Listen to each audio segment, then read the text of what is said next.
It is not Doc Pandya. It's emergency Doc Pandya. We broke glass. Right? Okay. All right, Doc. So this is big. All right.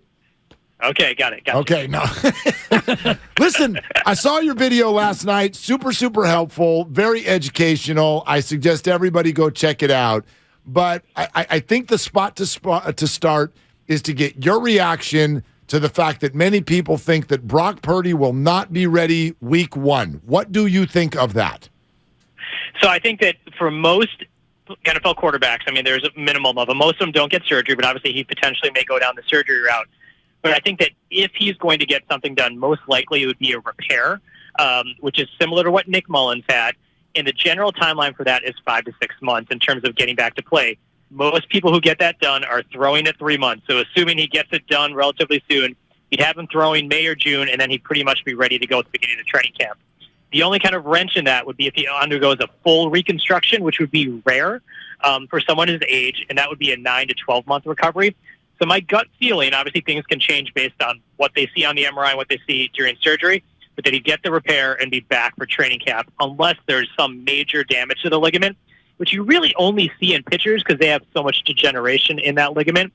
Usually for a one-time event, you wouldn't expect that much kind of damage to the ligament from one traumatic injury. So is it safe to say that the full repair is what we describe as the Tommy John surgery, and what Brock Purdy might be facing is something short of that? It's more of just not a full reconstruction, but just a repair of some sort. Yeah, exactly. So what typically they do in a repair is that, the surgeon opens up the elbow and they're like, look, that ligament actually looks like good quality. We can sew it back together or kind of reattach it to the bone. And then you kind of, can make that a little bit stronger using various different devices. With a reconstruction, you go in there and the ligament is just like in pieces. It's shredded up. Then you take a piece of tissue from a cadaver or from somewhere else in the body and put a full new ligament in. So when you're just repairing stuff, quicker recovery, you can start moving it quicker and start throwing quicker. That's the 6 months. The big full one where you're putting something new in there, that would be the 9 to 12 months. Doc, is this ever the kind of injury that can be career-altering? Because we have such good data from pitchers who, obviously are straining their elbow a lot more, are getting the big reconstructions, and a lot of them come back. 85% of pitchers come back, and some of them even come back better. I think for a quarterback who has less stress across their elbow is probably going to get less of a surgery. I don't anticipate that there would be much impact on his performance unless something unexpected happens. So even though few NFL quarterbacks go down this route, I think we have all this pitching data to suggest that he'll probably have a good chance of coming back and playing very well. The difficult thing may be how long is he out, but I think at the end game, he's going to be back playing in the NFL. What's the nature of the mobility needed from a quarterback versus a starting pitcher as it pertains to the UCL, as far as the extension and the ability to be able to play through a slight strain or a tear like Brock Purdy was unable to do? Yeah, so I think for a pitcher, like you basically have a UCL injury, it's just impossible to get velocity. I mean, you can get out there and throw 60, 70 miles an hour, but you just can't compete at the major league level.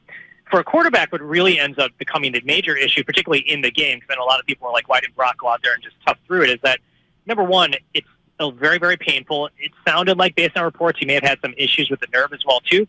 And you just can't grip the ball and throw it effectively. So I think anyone thinking that he could have gone out there and thrown it is probably, it's a little bit, not the best option in terms of him doing that. But I do think that for a quarterback in general, they strain their UCL less. But even though they strain it less, you still can't throw a ball if any degree of injury to that ligament. Doc, wonderful to have you in an emergency fashion. You want to talk again tomorrow? Yeah, absolutely. Let's do it again.